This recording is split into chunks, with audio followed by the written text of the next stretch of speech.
Two companies in Trinidad and Tobago are currently barring 7 employees from the workplace in a move the workers' representative union says is a violation of a court order.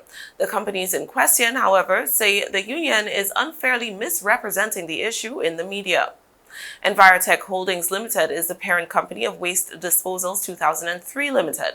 Both entities established vaccination mandates across the board for their employees and on December 6th began blocking unvaccinated staff members from accessing the premises.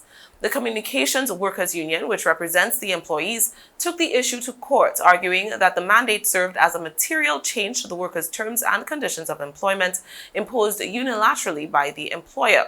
The union also sought a temporary injunction from the courts staying the mandate so that the affected staffers could return to work until the substantive matter is heard. Unlike Jamaica's Supreme Court, which earlier this week dismissed 2 applications for similar injunctive relief, Trinidad and Tobago press outlets reported that the Industrial Court on Tuesday sided with the aggrieved workers. Following the ruling, Clyde Elder, General Secretary of the CWU, says his members are still locked out of their workplaces and without a salary days before Christmas. The company was in fact served, they just refused to sign for being served. So they refused to endorse the order, but they do have the order in their possession. They know about the order, they know about the injunction, and they refuse to abide by the injunction.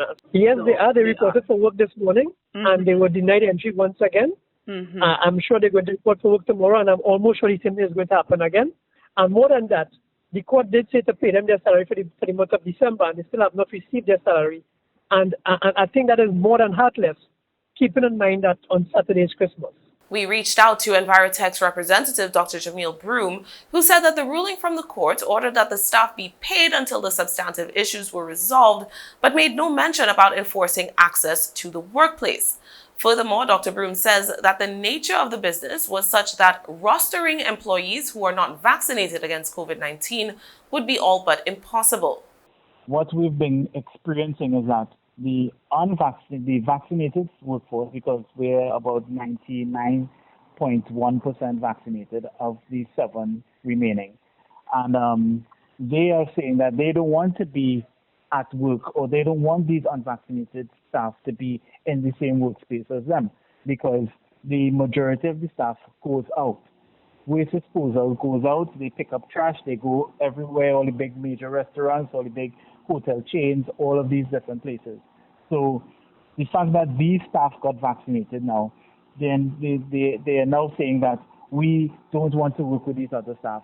And that is why we had to impose that, I don't want to use the word mandate, but it came down as a result of the clients first requesting that staff be vaccinated, and those staff who don't necessarily have to be out in the field, the ones who have to be out in the field and have been vaccinated are saying that we don't want to work amongst the unvaccinated staff. Broom says the company soon intends to file an application for the current court order to be discharged. Until then, the employees are still at home and unpaid.